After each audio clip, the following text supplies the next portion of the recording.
highlights channel of the Ranveer show. This is TRS Clips. I don't think this is available on the internet in the form that it should be available in. Like everyone knows what it is, but I'd like for you to give a little bit of the spiritual angle on it as well.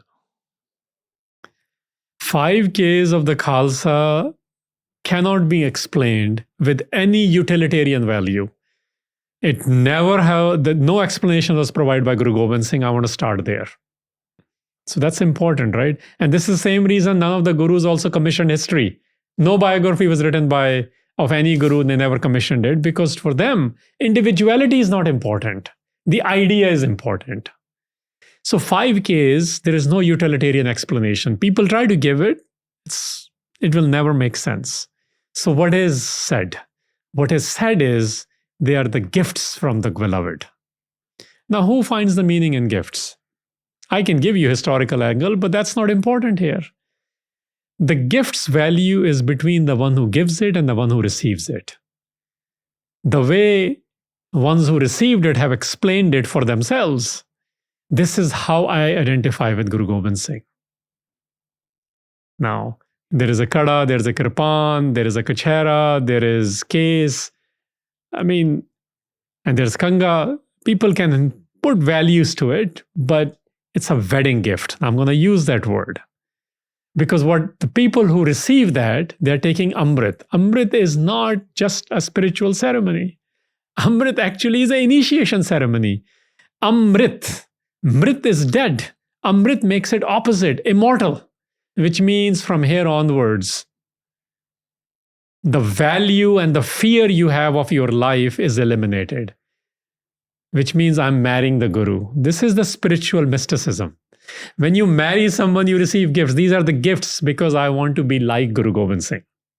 And Guru Gobind Singh finds value in these. Just like within the Guru period, they gifted the Gyan and the Khadag. In the Khalsa period onwards, Guru Gobind Singh onwards, these are the gifts received and we cherish them.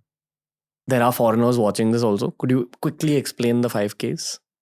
The word K became known because in Panjabi or in local language of the time, all the letters, the names of each gift starts with the K sound or Ka sound. And that's why they're called 5Ks. But I want to come back to it. You'll also have to just name them. Yeah. And explain what it is. Oh, sure. And ideally what it stands for also. That will be utilitarianism. Okay. So that'll be a problematic. Okay, but take it as far as you can. So the 5Ks are, the day you get initiated, there is a whole ceremony. Ceremony has its own powerful purposes, but I was actually saying it is not just spiritual. Because what happens that day, is you say, your father is Guru Gobind Singh from here onwards.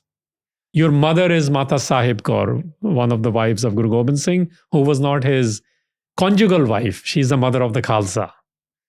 And you belong to Anandpur from their day onwards, which means everyone knew. This is why there was a tradition in Punjab that when Hindu families will have one son who's a Sikh. Because they belong, this person is going to do the right thing. When the push comes to shove, they will go do whatever is necessary, including giving up their life. So that was the order of the Khalsa. That remains the order of the Khalsa. So it's a very political ceremony, you see. Everyone knew from that day onward, your family, the state, the protagonist, the antagonist, the adversaries, that this individual, man or a woman, they have married the Guru. They are not afraid of anything. They will do the right thing at any cost. So one of the things there is you receive case, which means your hair. In fact, many people kept them beforehand, even before they went through ceremony, because they're preparing, right? You have to prepare to receive many things. So case is uncut hair. There are all sort of explanations in mysticism of the world religions. Something is there about the hair. Guru doesn't provide that. Like, you keep your hair. We don't cut it, that's why. And then we are not like Rastafarians or the yogis. So you got to keep them tidy. Grooming, we call it today. So the kanga, the comb is there to keep it tidy. So we want to keep it clean because that's why bathing, cleaning is part of that tradition. Again, Kanga is something very big. When Guru Gobind Singh, for example, after a battle, Sikhs were, including Muslims who were there, they'll say, can I have your case? Because in Islam, having a strand of hair of a prophet is considered the ultimate gift. So there's something with the hair which is even in the Kanga. It's a mysticism idea which you find in mystical traditions globally. And then there is Kada. All sort of explanations are there, but it's a marker. I've gone through many explanations, but nothing works. It's a bangle too. It's a hathkadi. Is it a bangle? I don't know. It's a reminder that I am of the Guru. There's a kirpan. People have created all sorts of explanations. It's a weapons of offensive weapon, defensive weapon. Kirpan is kirpan. What is more important is he didn't call it sword.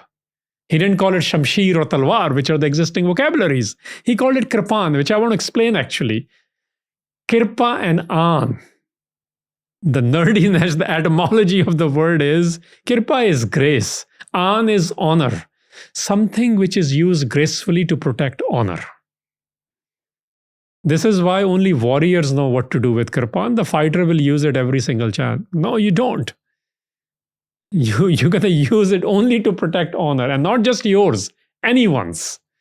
And then kachhara is undershorts, which is to do with, because you see in Indic traditions, there are many who actually get rid of all clothing. And there are warriors, they wear other clothing. The idea here was that you should have that on so you're always ready. The readiness was related to it. So you wear something. You don't stay naked and you are ever ready to just get on a battlefield without having to put on the whole armor as well. There are all sorts of explanations with it, but it's some undergarment is what it's saying, not being naked. That's it. Those are the 5 Ks, but they're gifts from the Guru. And marrying the Guru is actually a gesture, which I personally, if I may say this, because ceremonies are not powerful if you think about them. Right now we are thinking about them. Any ceremony becomes incredibly powerful when you think with them. So the ones who goes through that process, only they know what it is. Just like a wedding. You can't ask a newly married woman, why is she wearing a particular shingar? If you ask for that analysis, she should slap you. Right? Because there is no analysis. The meaning is to be felt and experienced, and it's between the lover and the beloved. And that's why we call our gurus the beloved Patsha, Sacha Patsha, the eternal Patsha. We call them the groom as well, because we become the women in that we take the feminine form, including men. This is very, very important. Because gurus present themselves as feminine when they talk about the divine. It's not that, because in the world, he is still being used to refine God. Gurus don't do that. We actually call it ajuni, which is the word I forgot to explain earlier. I even forgot to mention. It means beyond gender. Genderless.